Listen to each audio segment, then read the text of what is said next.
Good morning all. मैं doctor Sanjeev Kumar Sunshine hospital से आज अपने एक partner nephrologist doctor Krishna Patil के साथ बैठा हूँ और हम उनसे जानने की कुछ कोशिश करते हैं कि किडनी के पेशेंट्स को क्या ज़रूरत है, क्या चीज़ें उनको बरतनी चाहिए। तो आज मैं डॉक्टर कृष्णा पाटिल से पहला सवाल ये पूछना चाहूँगा कि जैसा कि हम जानते हैं कि शुगर वाली, बीपी वाले या किडनी वाले पेशेंट्स को कोविड ज़्यादा पकड़ता है या ज़्यादा डेंजरस होता है, ऐसा है क्या? नमस्ते संजीव सर। ये एक कॉमन अंडरस्टैंडिंग है कि जिनका एज ज़्यादा है, 65 के अबव हैं या डायबिटीज़ है, उनमें जब कोविड होता है तो रिस्क थोड़ी ज़्यादा होती है। बट ज़रूरी नहीं है कि सारे डायलिसिस पेशेंट्स जो हैं बहुत सिक हो जाएं या उनको। हमारे खुद के यूनिट में कई डायलिसिस पेशेंट्स को जब कोविड हुआ हमने बराबर उनको आइसोलेट किया, डायलिसिस किया, वो 2 हफ्ते में ठीक भी हुए। हाँ, जब वो ऑलरेडी काफ़ी सिक हैं, अच्छे से नहीं कर रहे हैं डायलिसिस पर, तो उनमें रिस्क थोड़ी बढ़ के होती है जनरल पॉपुलेशन के कंपैरिजन में। बट अच्छी सावधानी बरतने पर वो भी अच्छे से रिकवर हो जाते हैं। तो कृष्णा सर, क्या हर डायलिसिस के पेशेंट को कोविड टेस्ट करना चाहिए? नहीं, ये ज़रूरी नहीं है कि सारे डायलिसिस पेशेंट्स टेस्ट कराएं। देखिए, डायलिसिस पेशेंट को हफ्ते में 3 बार हॉस्पिटल आना है, तो उनका रिस्क होता है कि वो कांटेक्ट में आ सकते हैं पॉजिटिव केसेस के, और उनमें सिम्टम्स आने के चांसेस, उनको कोविड पकड़ने के चांसेस हो सकते हैं। सबसे ज़रूरी मैं समझता हूँ कि क्योंकि डायलिसिस यूनिट में एक शिफ्ट में 8-10 पेशेंट्स आते हैं, उस तरह से दिन में 3 से 4 शिफ्ट्स डायलिसिस यूनिट में होती हैं। तो अगर कोई पेशेंट जिनको कोविड के सिम्टम्स आने शुरू हो गए हैं, तो उन्होंने उसे छुपाना नहीं चाहिए।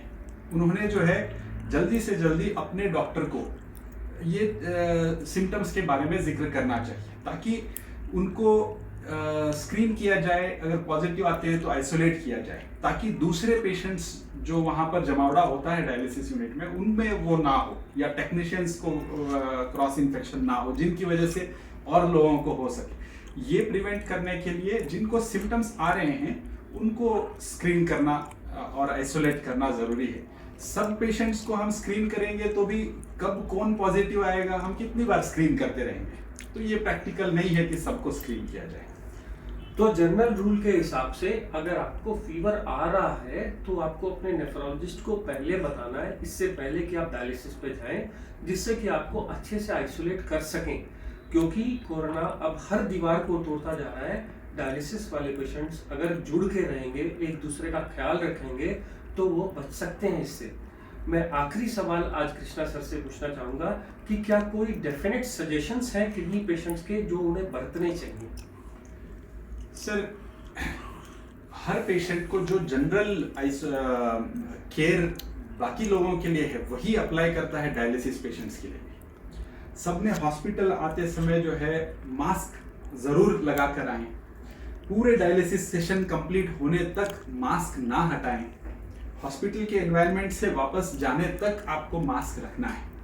और जब भी आपको लगे कि कोई कंटेमिनेटेड चीज़ आपने टच कर ली हो, या क्रॉस इन्फेक्शन का कोई चांस हो, आपने डर्टी सरफेसेस को टच किया हो, तो आपने तुरंत या तो साबुन से हाथ धो लेना है, या सैनिटाइजर अपने पॉकेट में एक पॉकेट सैनिटाइजर रखकर उससे आपने हाथ सैनिटाइज करने। कभी आपने खुद छींक दिया हो तब भी जो है तुरंत हाथ को सैनिटाइज करना है। आप अपना फूड घर से खुद का अपना लेकर आएँ, तो आपको ये डर नहीं होगा कि कौन ये आपको फूड परोसा, कहीं वहाँ से तो नहीं आया। आप अपना ब्लैंकेट और अपना चादर खुद का लेकर आ सकते हैं। हालांकि हॉस्पिटल्स ये सारी प्रिकॉशंस लेते हैं कि जितना हो सके सारे जो है मैट्स और ब्लैंकेट्स चेंज कर दिए जाते हैं, ऑटोक्लेव किए जाते हैं।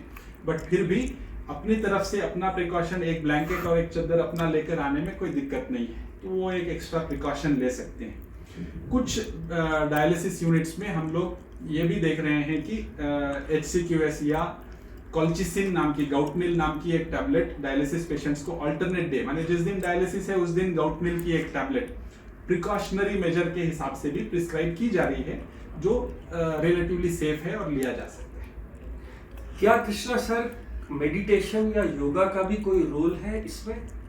सर ये बहुत इम्पोर्टेंट चीज़ है।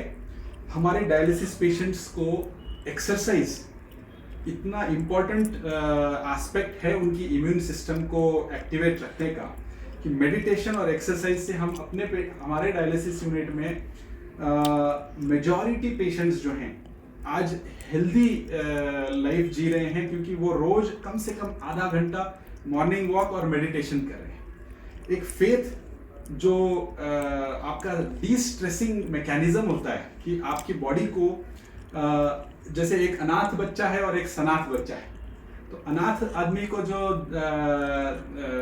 स्ट्रेस होता है वही एक सनाथ बच्चे को उतना स्ट्रेस नहीं होता।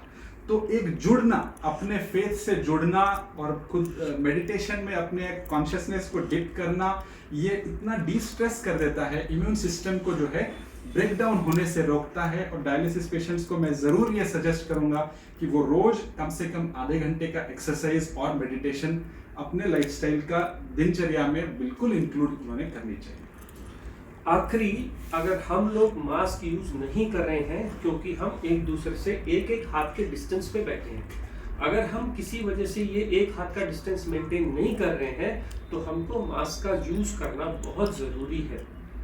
मैं डॉक्टर संजीव कुमार, डॉक्टर कृष्णा पाटिल के साथ आज डायलिसिस वाले पेशेंट्स के लिए आपके सामने आया, सनशाइन हॉस्पिटल से। शुक्रिया।